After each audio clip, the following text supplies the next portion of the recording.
और ये बहुत जिम्मेदारी का मामला है। आज आपको ये जिम्मेदारी समझ में आएगी। जिसको अभी तक हम पता क्या सोचते, आपको पता हमारे यहाँ पहले शादियाँ छोटी उम्र में होती, 18, 19, 20 साल में क्यों होती थी? कभी इसके बारे में समझा आपने?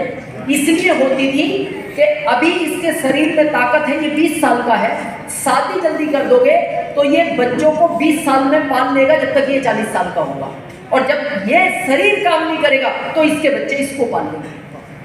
इसलिए शादियां कम एज में होती हैं। कितनी बड़ी जिम्मेदारी है ये शादी की और बच्चों की और माता पिता की। आज समझे, आपके किसी के यहाँ 7, 8, 9, 10, 11, 12 साल का बच्चा है आपके घरों में? 5, 6, 7, 8, 9, 10 साल हाथ कर, कितने साल का?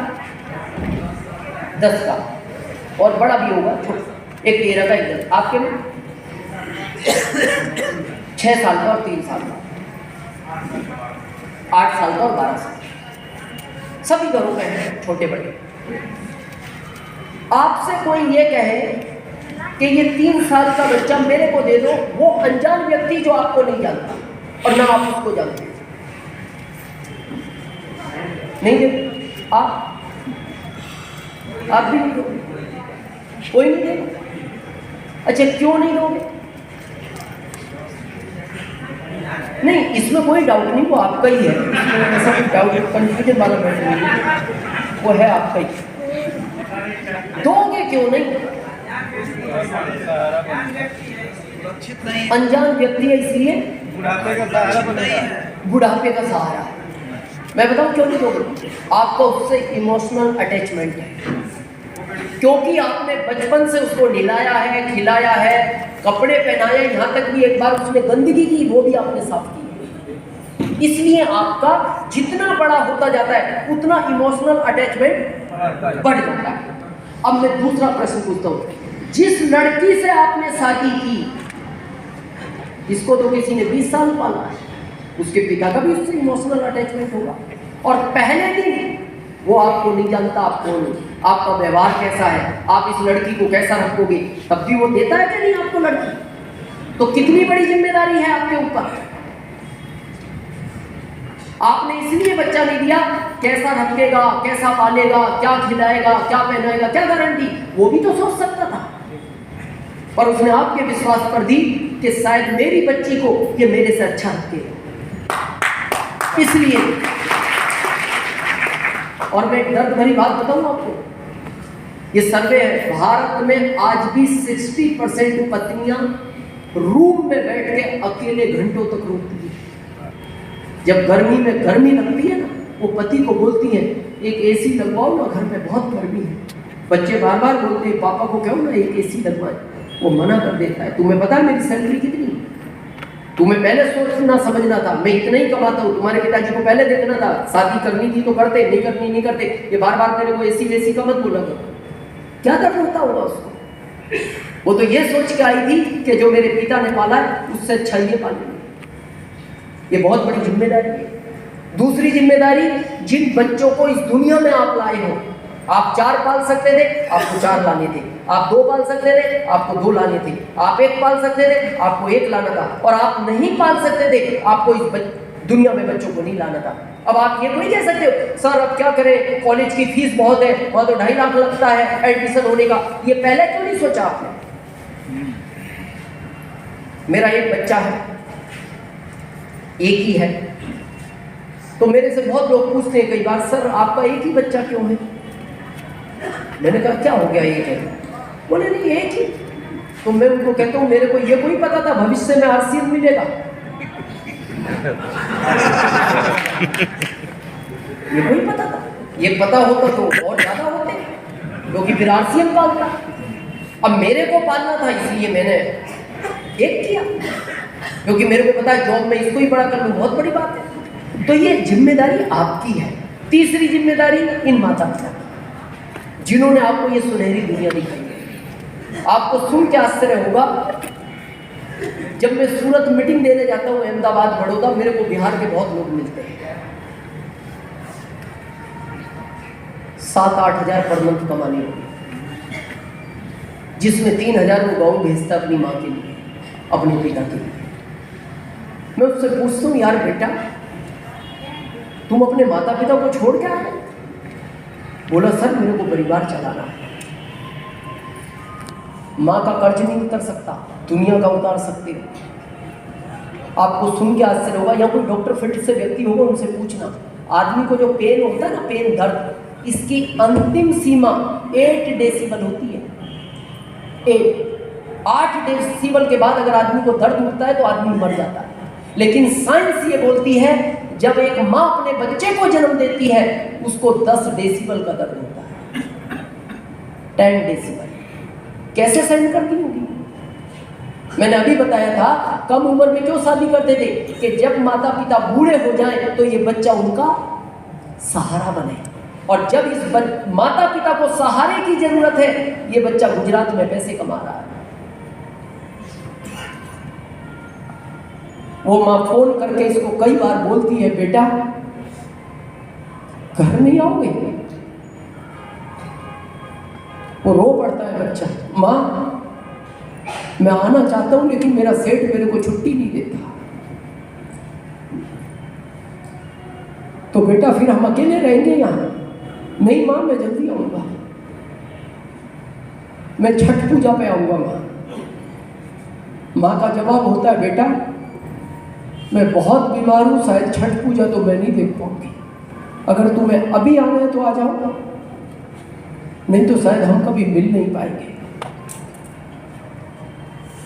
क्या बीतती होगी उस बच्चे का, क्या बीतती होगी उस माँ पर? फिर वो बच्चा रात को अपनी पत्नी से बात करता है, मेरी माँ बहुत बीमार है, क्या करूँ मैं, जाऊँ? वो मिलना चाहती है मेरे से। पत्नी कहती है आप जाना चाहो तो चले जाओ, लेकिन अगर आपका बॉस आपको जॉब से निकाल देगा तो इन 2 बच्चों का कौन जिम्मेदार रहेगा? फिर वो उधर माँ को देखता है, इधर बच्चों को और पत्नी को देखता है, इधर 3 है उधर 1 है, और वो ये भी सोचता है माँ ने क्या करा है मेरे लिए, नहीं आता। क्या जिंदगी जी रहे हैं? और फिर हम कह रहे हैं आरसीएम की क्या जरूरत है? बहुत समझदार लोग हैं। कितने लोगों को कार की जानकारी रखते हैं? कार की हाथ खड़ा करें जिनके पास कार है या कार की जानकारी रखते हैं। कार कितने पहियों पे चलती है? 4। सबसे ज्यादा कौन से पहिए घिसते हैं? ध्यान से सोचो।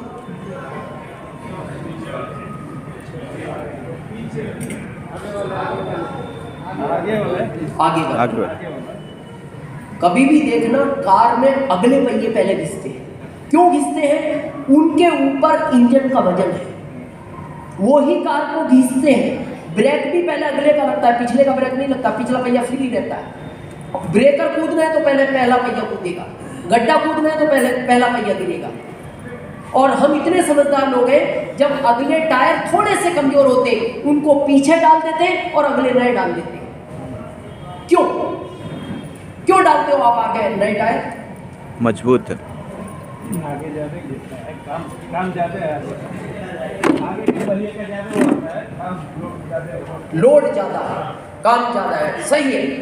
कहा यह जाता है, कभी किसी कंपनी के मालिक से पूछना जहां से आपने कार खरीदी है, अगर अगला पहिया कमजोर है और 110 पे कार दौड़ रही है, अगला पहिया फट गया तो वो कार पलटेगी।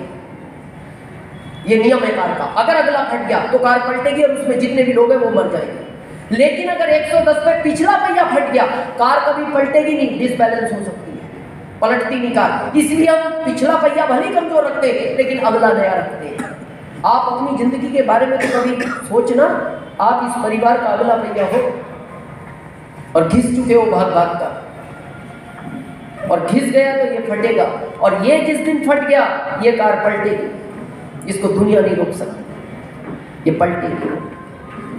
लेकिन अगर इनमें से कोई फट गया पिछला पहिया तो ये कार पलटती नहीं, डिसबैलेंस होती है।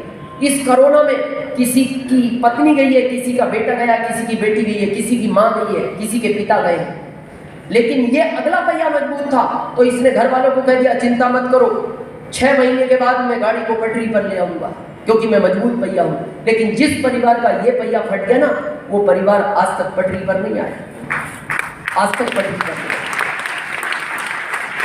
मैं सिर्फ आरसीएम को इस चीज के लिए करता हूँ, ये सबसे बड़ी सुरक्षा है। कई बार मेरा फ्लाइट में हॉक टॉक हो जाता है।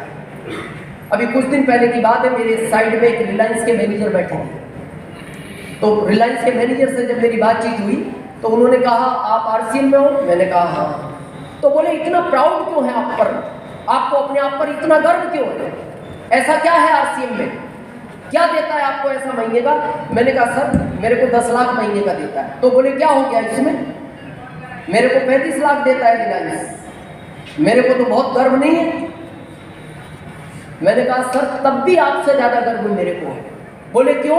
मैंने कहा मैं आपसे पूछना चाहता हूं, और मैं किसी प्रोफेसर के विरोध में नहीं हूं, जिस दिन आपके 100 दिन पूरे होंगे, और ये सच है जो आया है हो जाएगा, जिस दिन आपके 100 दिन पूरे होंगे, क्या अगले महीने आपकी पत्नी को रिलायंस मैनेजर बनाएगा? जिस दिन आपके 100 दिन पूरे होंगे, आप इस दुनिया में नहीं रहोगे, क्या अगले महीने रिलायंस आपकी पत्नी को मैनेजर बनाएगा? क्यों नहीं बनाएगा? कहां की जो आपने इतनी पढ़ाई की? चलो नहीं बनाएगा, नॉलेज नहीं है। क्या अगले महीने से ये 35 लाख आपकी पत्नी को आएगा? नहीं आएगा, और किसी भी प्रोफेशन में नहीं आता। मैंने कहा हमें इसलिए आरसीएम पे गर्व है, अगर हमारे साथ भगवान ना करे कुछ हो गया, अगले ही महीने हमारी पत्नी को सफायर बनाया जाएगा, अगले ही महीने। और ये जो 10 लाख हमें आता है, ये अगले महीने से पत्नी को आएगा। और भगवान ना करे 10, 20, 30, 40 साल बाद ये पत्नी भी इस दुनिया में ना रही, अगले ही महीने बच्चे को सफायर बनाया जाएगा, और ये 10 लाख इस बच्चे को आना शुरू होगा। इसलिए हम कहता हूं, तो मेरा लास्ट में आपसे एक ही निवेदन है, मीटिंग को हम एंड कर रहे हैं। घर जाना, अकेले रूम में बैठ के 2 मिनट के लिए अपने दिल से पूछना कि मेरे बाद मेरे इस परिवार को इस पहिए की जरूरत है या नहीं। दिल कहे है तो आप इसको करना, कभी छोड़ना मत। और आपका दिल कहे मेरे बाद इस परिवार को इस पहिए की जरूरत नहीं है, आप इसको नहीं करना। आपने हम सबको सुना, इसके लिए हम आपके बहुत बहुत आभारी हैं। थैंक यू, धन्यवाद।